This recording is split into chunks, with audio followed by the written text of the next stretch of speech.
Several people have asked what the difference is between the express poll function with voting and a pre-made question. And really, express poll is awesome when you're getting started, or if maybe there's just a quick check to see if everybody understood before you move on. I really like pre-made questions though, if you're looking to save that data, because you can assign your correct answers ahead of time and everything's just already built into ActiveInspire. It knows what the question is that's being asked. It knows what the options are for answers. It knows what the correct answer is. So I'm going to show you the difference with two devices just so you can see, and show you how you would insert your questions into the question manager ahead of time. So first things first, let's just turn on our express poll buddy here. It's the question mark with the flame. This is your express poll. If you're working with Active Expressions, you have the option to have the students text in an answer, send in a numeric answer, have a Likert scale rating. These are your functions you can get rid of. This is yes, no, true, false. Just so you know, this question mark stands for I don't know. So if you were to hit this, that would allow the students to have an option for don't know as an answer. I typically, personal preference, only use this when it was at the very beginning of a unit and maybe they truly did not know anything about what we were learning about as part of like their KWL. But then as it went on, you didn't get that option again, because it can turn into a cop-out very quickly if students are afraid to be wrong in order to just say, I don't know. But again, personal preference for me. You have sort and order, so you could put things in alphabetical order, put things in order from least to greatest, greatest to least, that type of thing. And then you have your multiple choice icon here. So you would select how many choices you're giving them, and then this is asking how many responses you're allowing to be sent in. So, you know, some people confuse this with thinking, oh, I chose A through C here, I need to choose A through C over here. No, because then you're allowing all three of the answers to be sent in. So what was the point in asking the question if all three answers can come in as correct? Just be aware of that. Now, if you're an active vote person, you'll only see one answer to come in because active votes are only allowed to send one answer in. You'll also only see the multiple choice icon and the yes, no, true, false icon, because those are only two question styles that the active votes can handle. So let's just say I wanted to have students send in the numeric answer for, let's just write something on here because I was a very visual student, 10 plus 10, again, I'm using a mouse, so forgive me with my handwriting, equals. So my students are now going to send this answer in. So I'm going to turn on my devices here and have one student submit and send, and then another student submit and send. Okay, here we go. So you can see that we have one student that said 10 plus 10 was 20, and one student said 10 plus 10 was 30. Notice the correct answer is not in green. That's because I haven't assigned any type of correct answer because I've been asking it through the express poll way. If I wanted to save these results, when you look, there's no question built in here at the top because it doesn't know what I just asked because I verbally asked it and just wrote a part of the problem on the page. With that, if I wanted to save this data, I could come in here to the A and B. We're going to say, what is the sum for 10 plus 10? And then my correct answer, I would have 20.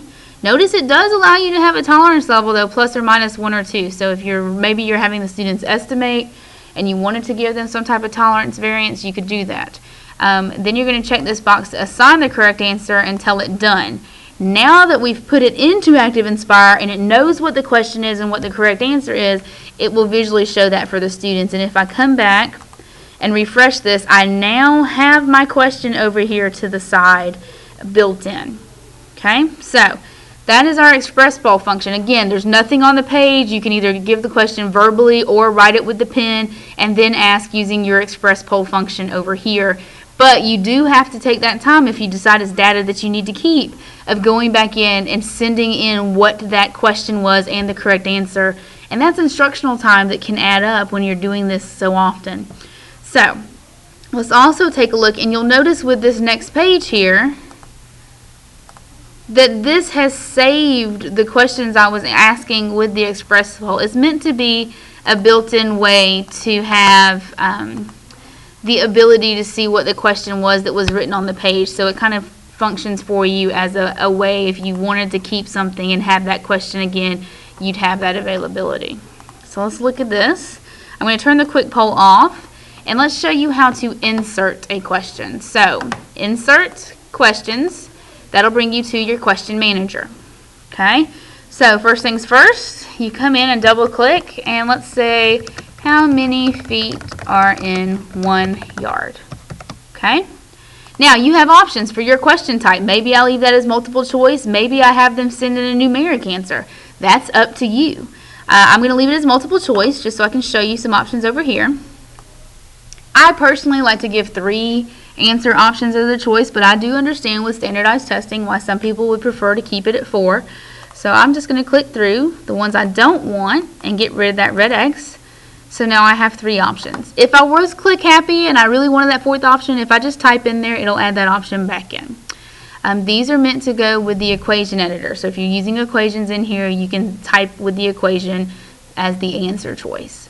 Alright, so we're going to say there are 2 feet in 1 yard, 3 feet in 1 yard, 1 foot in 1 yard. Now I can go ahead and assign my correct answer as 3. I can scroll through here. Notice this is ABC, so the answers the students will have choices from with the multiple choices, either A, B, or C. If you really wanted to, you could change it to 1, 2, 3 as answer choices. I'm going to leave them as alphabetical. I'm not going to go ahead and assign a time limit because I can always do that later if I feel like it's taking too long. I only want one answer response to come in. And then if I want something to show up on the page, I've got to replace that page content because right now it's blank. So I replace the page content. Notice these say 1, 2, 3, and I chose the ABCs as my template, so I'm going to scroll down and find alphabetical and hit apply. That page would be all set. Then I could come up here to my next page, page 6, and I could add a new question in so that it would show up and go through all those steps again. Now I'm not limited, since I already done one multiple choice. If I wanted to do a different style question, I could do that. Let's go back to page 5 and say we're done. And notice now on page 5 I have my template, I've got my question, and I've got a green play button now. So if I wanted to hit that green play button, that immediately starts the vote for me. And then I'm going to spread this out so that the kids can still see the question, but I could see all of my students answering. And I'm going to turn on the devices. It says how many feet are in 1 yard. I now see A, B, or C as a choice, so we'll have this person send in that answer.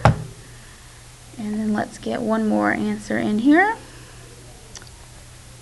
And send. Okay. Again, once that last person sends in their answer, you have all the votes tallied immediately. The correct answer is already assigned, so it's showing the students who did what. You'll notice now who answered what graph. The correct answers are all highlighted in green, so you can see that difference in the graphing. And then your who answered what list. All the correct answers are now highlighted in green as well in the list to kind of help you very quickly determine who got it right, who got it wrong, based on who's highlighted. Okay? So, you'll also notice immediately how many feet in 1 yard popped up. I didn't have to go in and add that there because it was already assigned into my Active Inspire flip chart. So let's do one more. Let's go to the next page and let's just add in one more quick poll. And let's have students send in just their favorite number just to have something going. So they're going to send in this number and this number. Okay, so I had students send in their favorite number. I close it out. I come over here and I look. Notice this was a quick poll that we did that I went in and assigned the answers afterwards and kind of wasted that instructional time. This is the one that was made ahead of time and everything was ready to go for me. And now this is that express poll again. So I'm just doing this so you can see the difference when we export the data. So we're going to export again because we're going to pretend like this flip chart is done. And we'll just name it Lee. I'll get rid of it later and we'll put it on my desktop. Again, you'd save wherever. Now notice question 1. What is the sum for 10 plus 10? It shows up for me because I added it afterwards, and it's green for the students who got it right, red for the students who were incorrect. That pre-made question, how many feet are in 1 yard? It's there. Green for the student that got it right, red for the student that was incorrect. That question 3, that express poll question where I asked students to send in their favorite number, is not there because it doesn't know what I asked the students. But it will still send you in the answers. Okay, so again, Express polls, nothing wrong with it. Great way to get started, and especially until you're more comfortable. To get rid of it, you just click on the icon again. But really is nice to have things made ahead of time, so all you have to do is hit that play button, and then that data is automatically saved for you and the correct answer assigned. Now, some people build a question. Let's do one more. Let's go to Insert and Questions. And we'll just stick with something easy here. How many hours are in a day? Alright. And let's let that one be a numeric answer that they send in. So then I click over. Notice all of those options go away. And we'll say how many hours in a day. I replace my page content. And I'm looking for a template, but I'm not going to have a lot of answers. So maybe I just use this one and hit apply and done. Okay? So, and I'll just get rid of that because I don't really need it. How many hours are in a day? There's my question that the students are going over right here. I've got my play button. I hit it. Okay? The students are sending in an answer.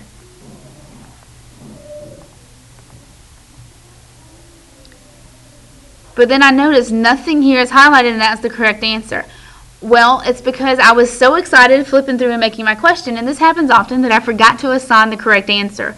So I could come in here and hit this AB again, and notice it knows what the question is because I already put it in there. But now I just type in my correct answer of 24 and assign it until it's done, and it saves it for me. So if you've gone through all of that process and you were just working really hard to make sure you got your questions and your answer options in there, and you forgot to assign your correct answer, you can always do that afterwards. Don't think that opportunity is lost, okay? So, it's kind of the difference for you between made ahead of time, your pre-made with your green play button, or doing it off the cuff, okay? More for data purposes, the pre-made would be an awesome option for you. So, again, please just get used to them. If you need to start off with an express poll just to get started, by all means do it that way. But I really do want you to think about how you can work in some pre-made questions. It'd be awesome to have, a couple of pre-made questions to help tie up the lesson at the end of share time and that kind of thing.